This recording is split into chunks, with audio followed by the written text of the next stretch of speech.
శ్రీనివాస మంగాపురం తర్వాత జై కృష్ణ ప్రయాణం ఎలా ఉండాలి? ఘట్టమనేని అభిమానులందరికీ ఒక ప్రశ్న. శ్రీనివాస మంగాపురం సినిమా చూశారా? చూసి ఉంటే మీ మనసులో కూడా కొన్ని ప్రశ్నలు తప్పకుండా వచ్చి ఉంటాయి. జై కృష్ణ నటన ఎలా ఉంది? హీరోగా నిలదొక్కునే సామర్థ్యం ఉందా? భవిష్యత్తులో ఎలాంటి సినిమాలు చెయ్యాలి? ఈ అంశాల గురించి ఒకసారి ప్రశాంతంగా మాట్లాడుకుందాం. ముందుగా జై కృష్ణ నటన గురించి మాట్లాడితే మొదటి సినిమాతోనే ఆయనలో ఒక సహజత్వం కనిపించింది. ఎక్కడా అతిగా నటించాలనే ప్రయత్నం చెయ్యలేదు. సంభాషణలు చెప్పే తీరు, స్క్రీన్ పై ఉండే ప్రశాంతమైన బాడీ లాంగ్వేజ్, భావాలను సహజంగా వ్యక్తపరచడం ఆయనలో ఉన్న ప్లస్ పాయింట్లు. అయితే ఇంకా మెరుగుపరుచుకోవాల్సిన అంశాలు కూడా ఉన్నాయి. కొన్ని సన్నివేశాల్లో ఎక్స్ప్రెషన్స్ లో మరింత వైవిధ్యం అవసరం అనిపిస్తుంది. డాన్స్, ఫైట్స్, స్క్రీన్ ప్రెజెన్స్ వంటి విషయాల్లో ఇంకా కష్టపడితే మంచి ఫలితం వస్తుంది. మొదటి సినిమాతోనే అన్ని రావు. అనుభవంతో ఇవన్నీ మెరుగవుతాయి. అయితే ఒక ప్రశ్న, జై కృష్ణ హీరోగా రాణిస్తాడా? నా అభిప్రాయం ప్రకారం అవును, రాణించే అవకాశం ఉంది. కానీ అది కేవలం కుటుంబ నేపథ్యం వల్ల కాదు. సరైన కథలు ఎంచుకోవడం, ప్రతి సినిమాతో తనను తాను మెరుగుపరుచుకోవడం, ప్రేక్షకుల అంచనాలను అర్థం చేసుకోవడం మీదే ఆయన భవిష్యత్తు ఆధారపడి ఉంటుంది. ఇప్పుడు మరో ఆసక్తికరమైన విషయం. సూపర్ స్టార్ కృష్ణ, రమేష్ బాబు, మహేష్ బాబు ముగ్గురిలో ఎవరి పోలికలు ఎక్కువగా కనిపించాయి? ముఖ కవళికల్లో, చిరునవ్వులో, కొన్ని యాంగిల్స్ లో సూపర్ స్టార్ కృష్ణ గారి ఛాయలు కనిపిస్తాయి. ప్రశాంతమైన నటన, సంయమనంతో ఉండే తీరు చూస్తే రమేష్ బాబు గుర్తుకు వస్తారు. కొన్ని సందర్భాల్లో స్క్రీన్ పై ఉండే కూల్ అటిట్యూడ్ మహేష్ బాబును గుర్తు చేస్తుంది.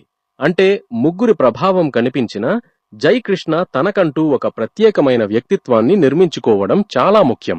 మరొక ముఖ్యమైన విషయం, ఆయన వేరే హీరోలను అనుకరించాడా? నా పరిశీలనలో పెద్దగా ఎవరినీ అనుకరించాలనే ప్రయత్నం కనిపించలేదు. ఇది మంచి లక్షణం. ఎందుకంటే ప్రేక్షకులు కాపీని కాదు, ఒరిజినాలిటీని ఎక్కువగా ఇష్టపడతారు. ఇక జై కృష్ణకు ఎలాంటి పాత్రలు బాగా సూట్ అవుతాయి?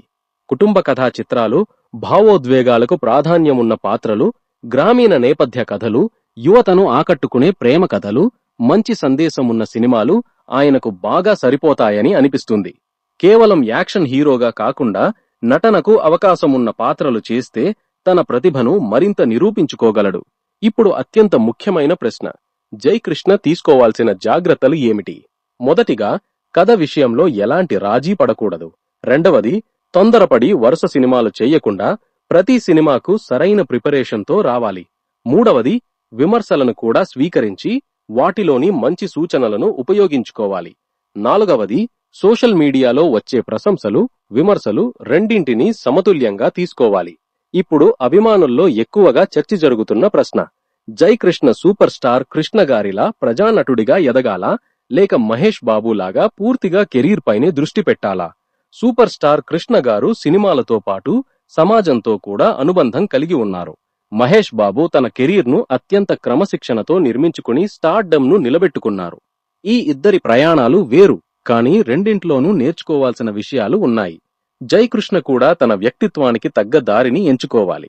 సమాజంతో అనుబంధం ఉంటూనే నటుడిగా తన కెరీర్ను బలంగా నిర్మించుకోవడం ఉత్తమ మార్గం. చివరిగా, ఘట్టమనేని అభిమానులు నిజంగా ఏమి కోరుకుంటున్నారు? వాళ్లు కేవలం మరో హీరోను కాదు, ఘట్టమనేని కుటుంబానికి తగ్గ పేరు తీసుకొచ్చే నటుడిని చూడాలనుకుంటున్నారు. మంచి కథలు, మంచి నటన, మంచి వ్యక్తిత్వంతో ప్రేక్షకుల గుండెల్లో స్థానం సంపాదించాలని కోరుకుంటున్నారు. సూపర్ స్టార్ కృష్ణ గారి వారసత్వానికి గౌరవం తెచ్చేలా, రమేష్ బాబు గారి సరళతను గుర్తు చేసేలా, మహేష్ బాబు సాధించిన క్రమశిక్షణను ఆదర్శంగా తీసుకుంటూ అదే సమయంలో తనకంటూ ఒక ప్రత్యేకమైన గుర్తింపును సృష్టించుకోవాలని అభిమానుల ఆశ. మరి మీ అభిప్రాయం ఏమిటి? శ్రీనివాస మంగాపురం చూసిన తర్వాత జై కృష్ణ హీరోగా నిలదొక్కుంటాడని మీరు నమ్ముతున్నారా? ఆయన తర్వాత ఎలాంటి సినిమా చెయ్యాలి? మీ అభిప్రాయాలను కామెంట్స్ లో తప్పకుండా తెలియజేయండి.